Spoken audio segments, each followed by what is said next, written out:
Okay, yeah, so he can't make it either. We don't have a rundown. So I think we're just going to have to wing today's episode, which is probably going to suck because we don't have, like, notes or anything. Coming to you pre-K from the Best Coast Show studios, this is the Best Coast Show. I'm your host, Albert Aguilera. That's my producer, Curtis Stage. Curtis, I honestly don't have a rundown or a sheet of any kind for today. Really? We had multiple people say they were going to come on, but due to like scheduling conflicts, they couldn't come on. Scheduling conflicts? Scheduling conflicts. So like this was supposed to be a UFC 210 recap, Yes. A Kings show, then a Dodger show, and then maybe Lakers, and then back to an MMA related show, and then pseudo Kings because of what happened yesterday. But ultimately, like four groups or sets of people that were like, yeah, we could do it, like ultimately like couldn't because of other stuff that happened. And now we're just kind of like here doing like an LA sports shit show. I don't know about shit show. I mean, it probably will. I don't know if that's the way it we might want be a to shit show because we don't have a rundown. Like we have nothing to talk about. Well, there's plenty to talk about. Only we don't have a structure. Let's call it a potpourri. We did a potpourri episode for Thanksgiving last year. Let's call it a potpourri. That sounds better than a shit show. Okay. Yeah. We good out? We good? Yeah. Oh, okay. All right. So that sounds better than a shit show. Potpourri. See, even Dave says that we're good. All right. Well, okay, fans. We are going to be talking about everything. Everything. A little bit of everything. LA sports. Tell people what a potpourri is, because initially I didn't know what a potpourri was. Well, I know you put like different things in a vase. Thought, because we did a potpourri episode for Thanksgiving, I thought a potpourri was like a spread of food, but apparently it's not. It's a smelly thing. It's those smelly things that are like crushed leaves and stuff that you see in bowls at like Bed Bath & Beyond and stuff. Yeah. Do you have those? I don't. House? I've seen them though. Chicks like that. That's what I hear. Maybe you need to have a little more potpourri action. It smells bad and gives you a headache. Okay, all right. So, Albert, let's get started. We're going to have a combo show. So it's going to be Lakers, Kings, and Dodgers. Yeah. So let's get started. Okay, yeah. So we don't really have anything that's like structured or run down for today. So it's going to be a really good show. So it's going to be a really good show, maybe. But for those of you who don't know, I was on the Angry Dodgers podcast the other day with JR Hernandez, and one of the questions he asked me about doing this show, he said, what are some of the challenges in doing Best Coast Show? Yeah. Some of the challenges are trying to get a bunch of adults together at a certain time and place, because that doesn't always happen. And we all work. Yeah, we all work and have lives and stuff. It's and tough. First episode back from JR show, like that's the issue that we had today. Yeah, we tried to get Rose in. We tried to get stuff just happens. It happens. It's okay. Let's talk about the Lakers first. We're not going to talk about them much, but they went on a 4-game winning streak. Why? For some reason, the Phoenix Suns have lost like 14 games in a row, and I was like, God clearly damn it. tanking. They're tanking more than we're tanking. Like Devin Booker scored like 70 points for the Suns. You know, like their guard, he scored 70, and they still lost. And they lost that game. And that's how much they're tanking. Is they're like, okay, he's going to score a lot. We're still going to lose. We still need to lose. Well, the dumb game was the one against San Antonio. They sat some of their starters, and I was like, it's San Antonio. We're going to get crushed. They were up by like 30 in the first quarter, and I'm like, guys, the Spurs aren't the ones that should be tanking. And they weren't even resting people. Yeah. Pau Gasol just didn't even want to play. Yeah. He was like walking out there. I think he was walking literally down the court the whole time. I think that's how the Spurs can rest their starters without getting fined by the league. Just have them show up so the kids that show up to the games with their parents don't cry about not seeing superstars play, but then just kind of like not even care. Just kind of show up, mope around, smile. I think the Spurs are going to go deep in the playoffs. But is Lonzo Ball ready to be on the Phoenix Suns? Because that's looking like what's going to happen. I want to hear the sound bites. It's going to be interesting. The sound bites are going to be great. That's because they're going to take him. Somebody's going to take. The Lakers will not get a pick. Well, because right now the Suns can't get the number one unless they win the lottery, because even with losing like 15 of their last 17, they're still really far behind the Nets. Is it? Yeah. Yeah, the Nets have just been tanking all year. But the Nets give that pick up to Boston. So Boston's going to get the number one pick, most likely. That's the percentage. And then the number one seed in the East. Yeah. Why? So it's really tough, though, I think, as a sports fan. You know, we've been talking about tanking all year, and we've been kind of okay with it. Team tank. But the thing about it is, on the other side of it is, do I want another year with a 19-year-old, another 19-year-old? And are any of these players coming out of the draft transformative? I mean, I don't see a player coming out. We haven't seen, and I guess this is hard to say, but we haven't seen a player come out that in the last few years, there's been some really good players. Karl Anthony Towns, amazing. But are we going to really see a player that's going to come out and change the Lakers' fortunes? I say no. I say we need to get a free agent or two and shift back to the Lakers of old. We're not a rebuilding young team ever, really. I mean, even when we got Magic, we had Kareem. Well, that was the old rebuilding model. As our aging superstars that are still producing, let's bring in emerging superstars. Mm-hmm. But that hasn't been the case in the NBA over the last, I don't know, Lakers won a championship in 2009? Was it 2009? So in that era, that's when I blame it on Boston.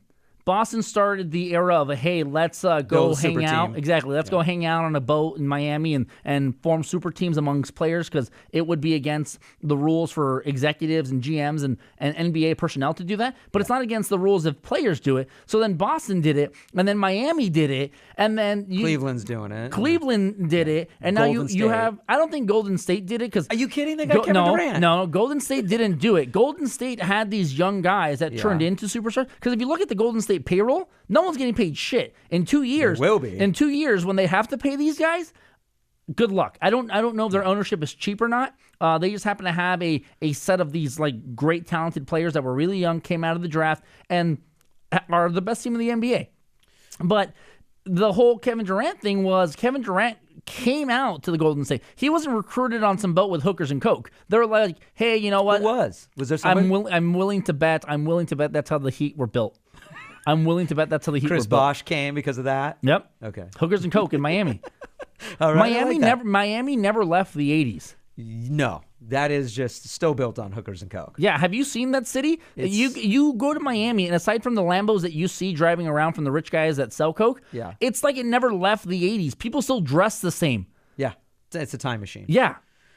Okay, so I get you, that we can blame Boston for the super team, kind of players hanging out together, the players that are friends off season. Yeah, because the Spurs have been successful over the last 2 decades, but they never did that. The Spurs did it through the draft, and then their players happened to be like really good. And even with them being late 30s, we're still really good because of Popovich. Great coaching, and they draft really, really well. They scout really well.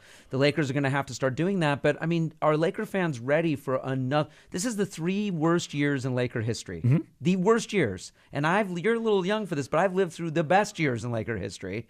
In the 80s, going and then into the Shaq and Kobe era. And then it's painful to think that another year they're going to win 25 games, maybe 30 next year, if they go with this run of 4 under 22-year-olds on their team. Well, who can they go after in free agency? Well, I guess we'll talk about that more as we get closer to free agency. Because they are going to have the money. They're going to have a boatload of money to spend on free agents. So the big question is, are big players going to now want to come because of the new Lakers structure? And now that Kobe's gone?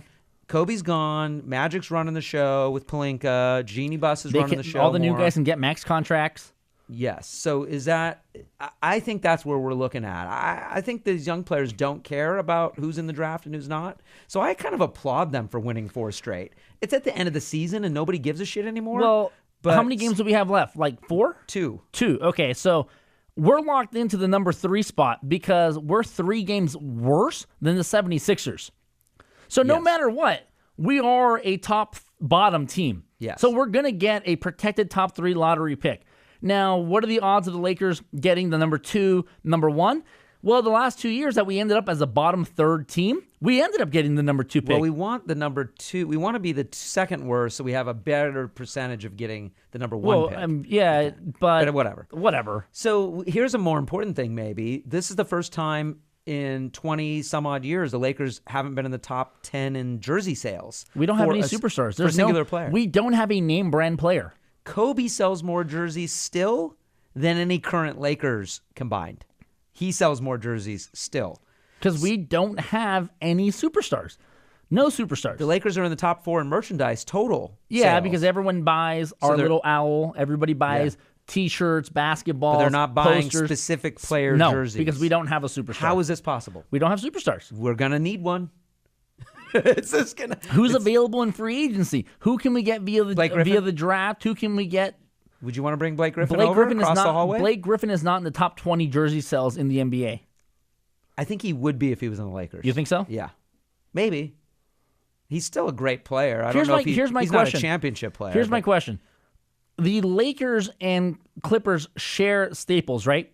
Yes. So, do both home and visiting locker rooms, are they like really, really awesome? Yes. They are. Right, because I awesome. would imagine that, every stadium has one that's super awesome plus one that's like just above the league like minimum for what you should have. But in the case that these teams share it, I would imagine either they're both really awesome or whoever's considered the home team that night has to get the shitty one. Nope. They have their own locker rooms. All right. Yeah. So I didn't know that. Let's switch gears to the Kings. It was a rough week for the Kings. Bob Miller's gone and Jim Fox got emotional. I got emotional. A lot of people got emotional. Yeah. You know who didn't get emotional? Bob Miller? Well, no, actually, he didn't get emotional. He had a beer after. I saw him with a beer in his hand. I was like, "Go, Bob!" It was pretty cool because it was his last game, but here's the difference. As soon as his doctor told him during the All-Star break, "Hey, you got to tone it down a little bit," I'm sure that's when Bob got sad and got emotional. Yeah, and he had a couple of months to let it kind of settle in. You know what's and go emotional? away? Almost dying. That's emotional. That's almost So this almost is dying nothing. is pretty emotional. He almost died. Yeah. Twice. So because he had the heart surgery and then the stroke. Yeah, so I think he's like, hey, I got a second and third chance right now. I'm gonna make the most of it. Yeah, so for him sitting around for a couple of months before doing his final 2 games and him ending his career broadcasting in Anaheim, Jim Fox was getting emotional during the broadcast saying his thank yous and goodbyes, and Bob Miller was just kind of chilling there like, thank you, I appreciate that. Yeah, thank you. He's a professional. Yeah, he's a pro. Yeah. It's again, and we talked about this one of our shows recently. It's the end of an era in LA sports. I mean, where's my chick? Chick's been gone now for a while, but may he rest in peace. Now not having Bob and Vin, I mean, it's really now just this shift in the LA sports landscape, and it's good. I mean, it has to happen eventually. Yeah, eventually the torch has to get passed. Yeah, it's just interesting that this year 2 of the greats at the same time have gone. That makes it a little tough because it's like, oh, but maybe it'll be better. Maybe fans will just be able to get it over with all at once and move forward. But it seems like it's spreading to the Kings as a team because they just basically cleaned house. Yeah, we got rid of Dean Lombardi, who's been the GM since I think 2005. You like Dean Lombardi? I did like Dean. Dean was really good. And, Daryl Sutter, who has been our coach since the middle of the 2012 season. Won a couple Stanley Cups. Yeah, when he took over, and we won 2 Stanley Cups with him.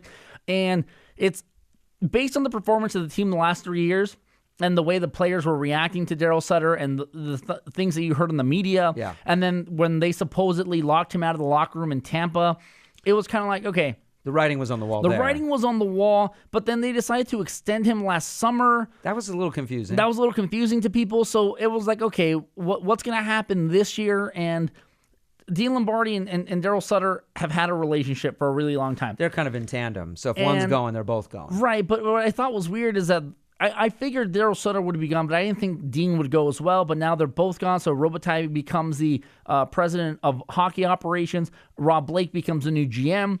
And I'm thinking, okay, when Robitaille and Blake played together, their era of hockey was way different. Yes. Way different. Yeah. And these guys, even though Robitaille was a wing and Blake was a defenseman, it was a different era. So they played with Wayne Gretzky during the early to mid-'90s, like the 92 to 95 season. Yeah. And you look at the numbers of the NHL just across the board, and specifically on the Kings, but you look at the players and the stats across the board for the NHL in the early 90s, the hockey pads were smaller, the goalies were smaller, the nets were larger, and routinely the LA Kings had a top line where all 3 members had 100 points or close to 100 points. Well, that helps when you have Gretzky on that. It does. But at the same time, you look at their penalty minutes, and you're just like, Jesus Christ, I thought the Kings of today were in trouble. Rob Blake running Norris while having 120 penalty minutes. Yeah. Robitaille routinely had over 100 penalty minutes. Could you imagine Kopitar having 100 penalty minutes in a season? The game's been cleaned up. It's been cleaned up significantly. Yeah. So with these 2 guys in charge now, I'm thinking, okay, are you going to try to bring in players that reflect you and your era of hockey, where you played with Wayne Gretzky, so you're going to be looking for pure scorers who played no defense, and that's why you guys were constantly in the box? Yeah. And we do need a scorer. We do need scorers, and you look at the trend in the NHL, and Lombardi and Sutter, when they drafted, when they traded, when they looked for players, they looked for large, lumbering players that were going to beat you up and wear you down, and it worked. Yeah. They won a cup in 2012. They won the cup in 2014. They made the conference finals in 2015. I mean, it worked. So you saw the rest of the league. You saw Chicago. You saw San Jose. You saw even Anaheim that was a pure scoring team. Yeah. You saw these teams going, shit, we need to do that too. But they didn't go all in. Yeah. They kept their pure scorers while having these guys that were defensive-minded, while having forwards that could, take a punch and throw one. But the Kings were always like, so you're saying the Kings kind of went out of balance a little bit? A little bit, because they went completely in one direction. Yeah. It's like, you're a forward, can you play defense? Yeah. Okay, good.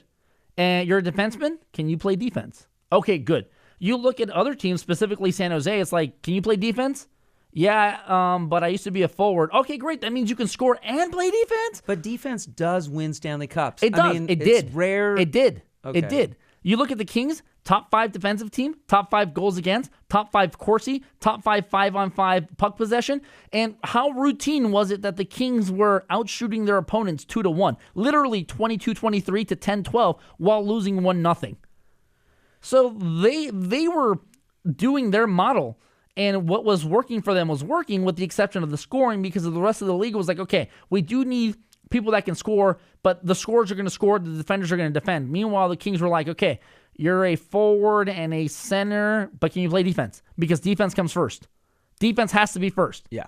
And in the sense of, hey, we're only giving up 2.3 goals a game, that's fantastic. But when you're only scoring 2.1, 2.2, eventually that shit catches up on you. Exactly. And it's crazy to be top 5 in every defensive and every shooting category, but bottom 5 when it came to scoring.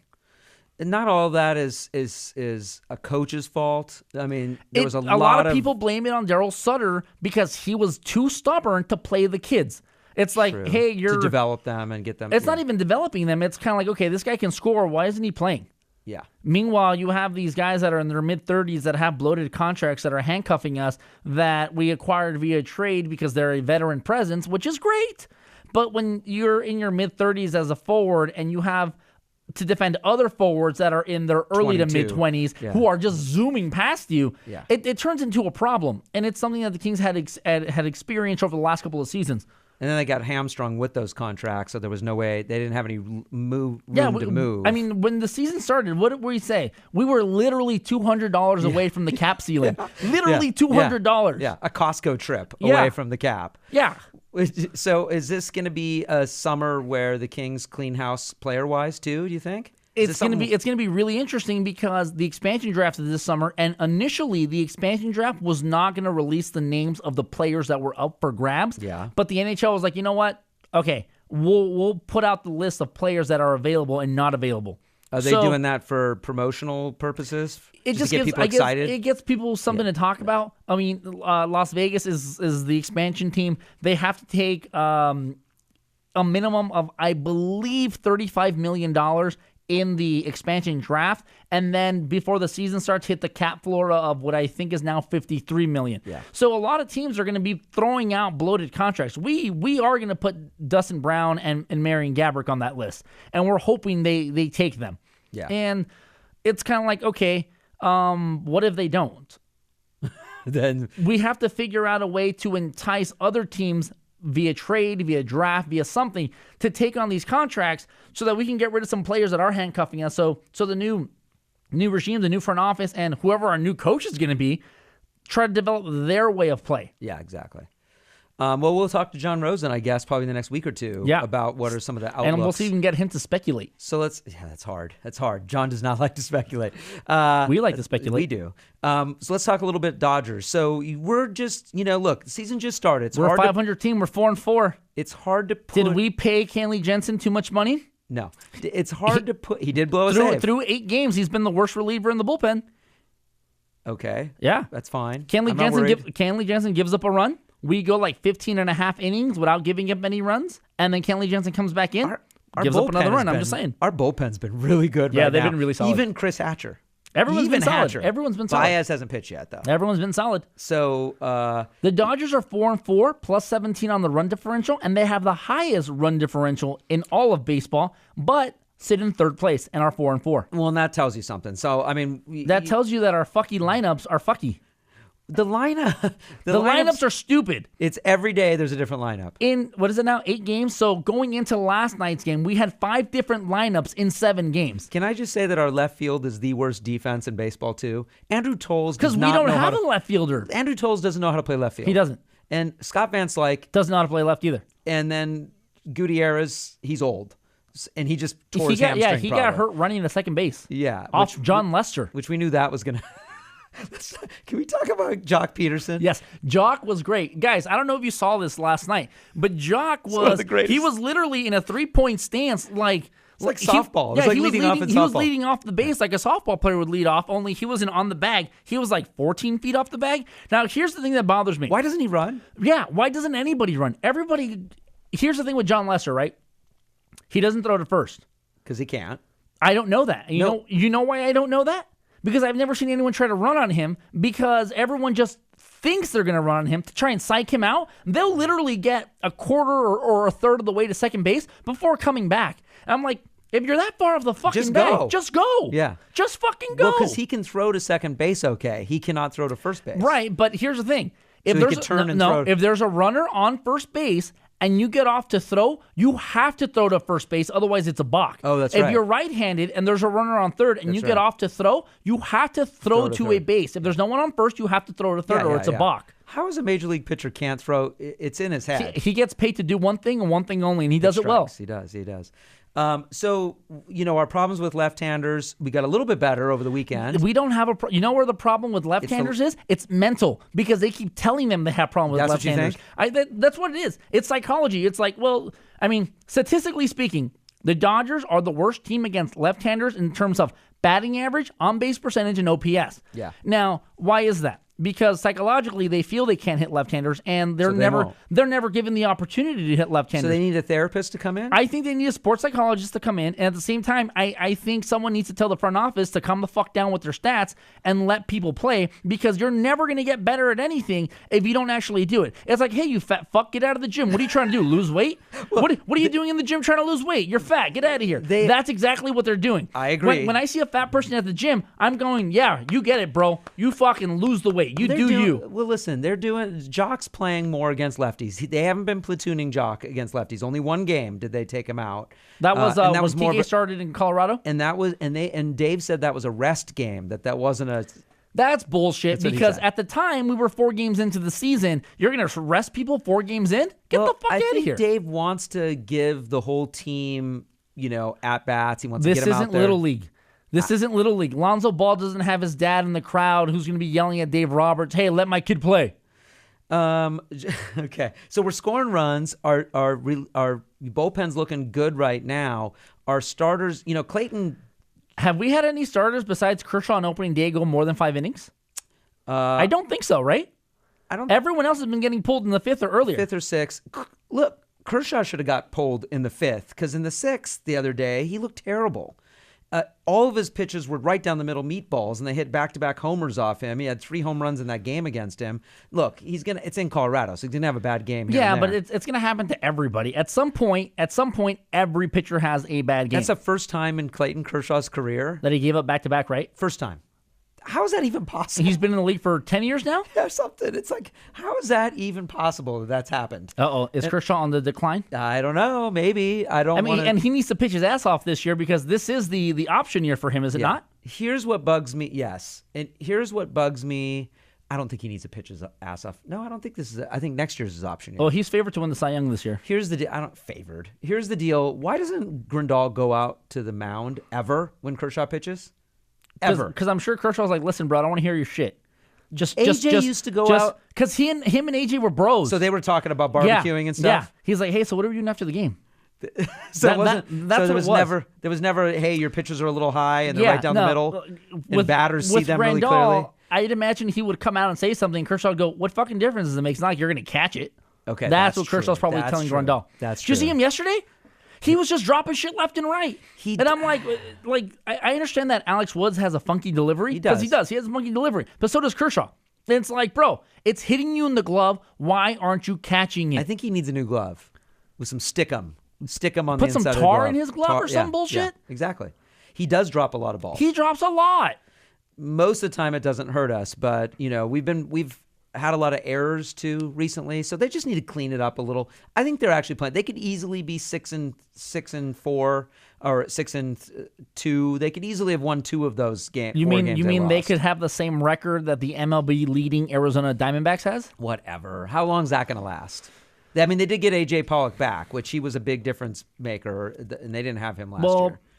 The Diamondbacks come to Dodger Stadium, I believe it's this weekend. Yeah. And it's going to be Kershaw Greinke on Friday. That's going to be great. That's going to be awesome. Fun. Padres are looking good right now, too. So, I mean, come on, really? Well, I mean, Padres are a AAA team. In all seriousness, our OKC team is better than the Padres minus Will Myers. If you take Will Myers off the team, our OKC Dodgers team is way better than the Padres. I mean, way better. It didn't say much when I was hearing that stat that came out on opening day against the Padres. Clayton Kershaw's annual salary is more than the entire starting lineup of the Padres. That's good. That's really good. So they have a bunch of players that are on entry-level contracts or just like making the league minimum. Crawford's making almost as much as the entire... Are we still paying him? I think so. I think we're still paying him. I think we are. Damn. I think that That's might gotta just be be nice, for right? life. Like it's like Bobby The Bonilla. Bobby Bonilla thing? We're just gonna pay him for life. Carl Crawford forever. 25. Can we hire him in some capacity? Could he hand out hot dogs? I mean, literally, I need someone to bring me a beer at the stadium. Did you see the headline that made it across Twitter this year with the hot dog? Or this week with the hot dogs at Dodger Stadium? No. How apparently you can get like 100 hot dogs out of a Farmer John. I'm sorry, Farmer John gets 100 hot dogs made out of like a pig. So every night the Dodgers have to slaughter like a few thousand pigs in order to make the hot dogs. And this woman was going crazy about how, there's vegetarian dogs available. Why don't you get that? You're disgusting. I eat those. What's wrong with it? Because first of all, Farmer John hot dogs are disgusting.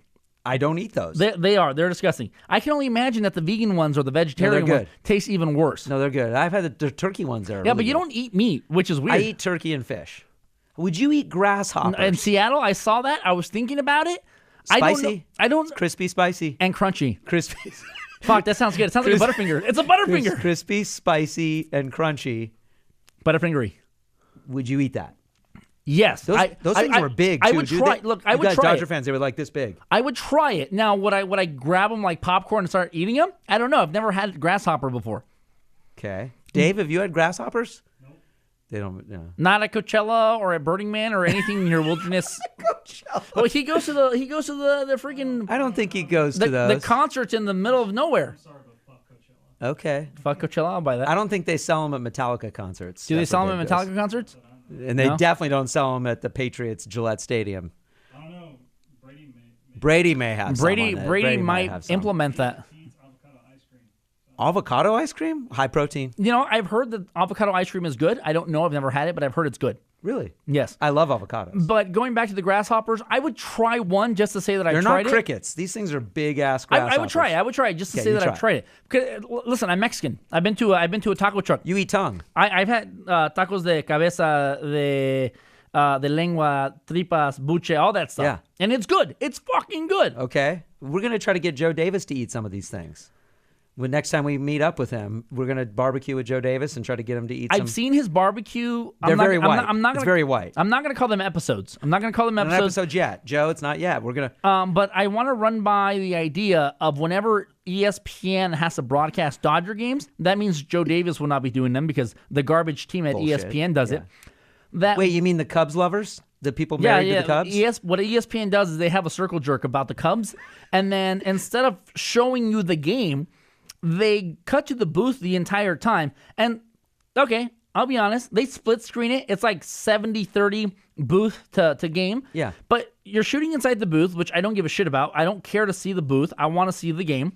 And then they're not even talking about the game. They're talking about everything else but the game. Or the Cubs. And the Cubs. For Javier Baez. And I'm thinking, okay, shut the fuck up. Hey, they did talk about Pantone 294. They did because, and you know why though? Because they were trying to circle jerk to the Cubs while hearing "Let's go Dodgers," and they were thinking, "What the fuck is that?" And then the camera guy alerted them, "Hey, there's a group of Dodger fans sitting on top of a building. Oh yeah, look, they're so loud you can hear them all the way over here, and you can hear them on our microphones." They took up the whole section. Yeah. It was awesome. Because they're like the traveling sideshow that the Dodger fans have, and no one else does that, which is really cool that they go out and do that and take over But you're these pissed stadiums. that they flip off the cameras Listen, when they get on camera. I'm gonna be a hypocrite right here, 100% be a hypocrite. You swear a lot. Because I swear a lot. And you're a dick. And I'm a dick sometimes, and I'm gonna be a hypocrite. But what really bothers me about the Pantone people, they're in the stadium, they're cheering the Dodgers on, and as soon as they notice they're on the Jumbotron, they immediately start flipping off the camera and saying fuck whatever team they're playing at. And it's like, dude, that's why people think they're going to get stabbed outside of Dodger games. Like, stop acting, like, represent the team appropriately. I don't think it's all. I mean, they had like it's not all of them. They had like 300 or 400 people. Well, according to their Twitter video, they had like 450, and I understand that it's not all of them. Yeah. It's not, okay? Yeah. The two idiots that beat up Brian Stowe was two idiots. Yeah. It was not all Dodger Nation. Yeah. But it just makes us look like a bag of dicks. And I understand. I understand that I come off as being one all the time because of the way that I talk and the way that I say things. Bag of dicks is a thing. That is? Okay. And but I'm not going out to these games and misrepresenting the image of whatever teams I'm representing. I'm not going to hockey games in Anaheim and flipping off the camera and saying, "Oh, fuck the Ducks." You want them to tone it down. Like, not even tone it. Have some fucking etiquette. Okay, got it. But yeah, but it's but good I that they're out appreciate there. that they travel, and I understand that it's not all the Pantone people. It's just like the small group of idiots I realize are on the Jumbotron, so they decide they need to yell "fuck the Cubs" and start flipping off the camera. And it's like, bro, come on, you're literally on national television right now. Yes. Like, come on. Going back to the whole barbecuing with Joe, we need to pitch the idea where we can record him, and not even like an elaborate setup like this. It could be something like we're Skyping it. No, not Skyping it. What's it called? Vine. We could Vine's dead. Periscope. We could put it on Periscope or the Facebook Live, or we could do the Twitter Live or whatever. Yeah. Instagram Live. Sure. And he could be barbecuing, doing his barbecue stuff, talking about barbecuing while watching the game and not even doing play-by-play on the game, just casually doing things about the game. So it would be somewhat like the ESPN broadcast, only it'll be better because it's Joe and we actually care about what he's talking about. Okay. And he's not going to be sitting around with whoever's there circle jerking it to the Cubs.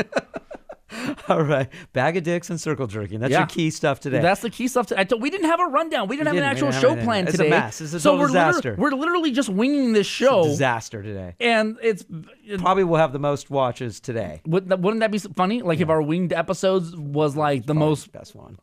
All right, cool. But we do have a gift. We do have a gift of the day. What's our gift of the day? Guys, our gift of the day, this is Thor. What's Syndergaard? No Syndergaard. The Phillies are hanging out. The Philly fanatic is being a fanatic, and Syndergaard sneaks up on the fanatic and takes his ATV and just starts driving around the park before returning it. He didn't steal it. He returned it.